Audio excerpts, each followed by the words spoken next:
All right, as we're talking about CEOs, I'm going to ask you the $60 million question, which is, how do you pay a CEO to keep him as vitally interested in the outcome of the business? Well, we have 70-some CEOs, in a sense, through these businesses. I'm the shareholder. I'm the comp committee. They have the business, but I got the stock certificate. So I am really, I've got the same problem your investors do.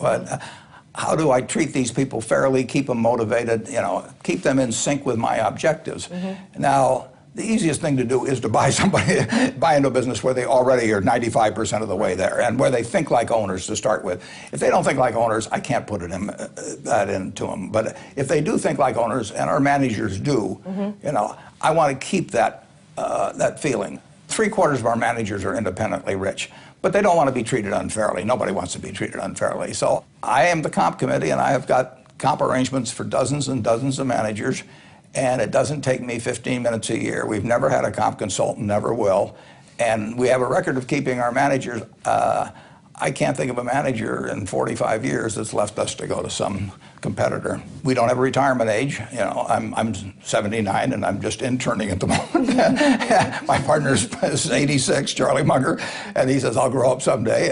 And we have managers that are in their 80s, and we look for people that have a passion for their business, know it well, and love it more than anything else. They can't stand bad results, over time. And we don't measure them by we don't get budgets from them.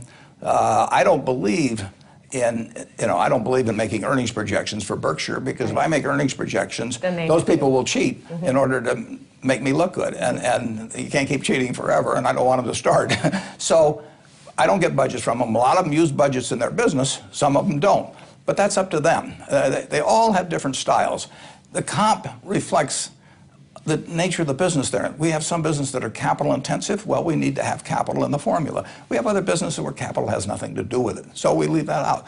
Back when newspapers had enormous economic strength, an orangutan could run a newspaper and have 15% pre-tax margins. So we didn't pay for the first 15 points because we weren't going to pay the orangutan.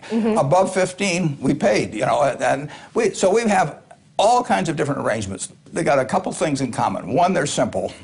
The second is they don't change from year to year. We don't move the target around. Good. Yeah, and see, they're rational in terms of the nature of the business. We've got some very tough businesses and we've got some very easy businesses. I mean, it's just, you have that if you have 70 businesses. And we're not going to pay somebody, that starts on third base, the same thing for getting home as some guy that starts at home plate and has to round all the bases.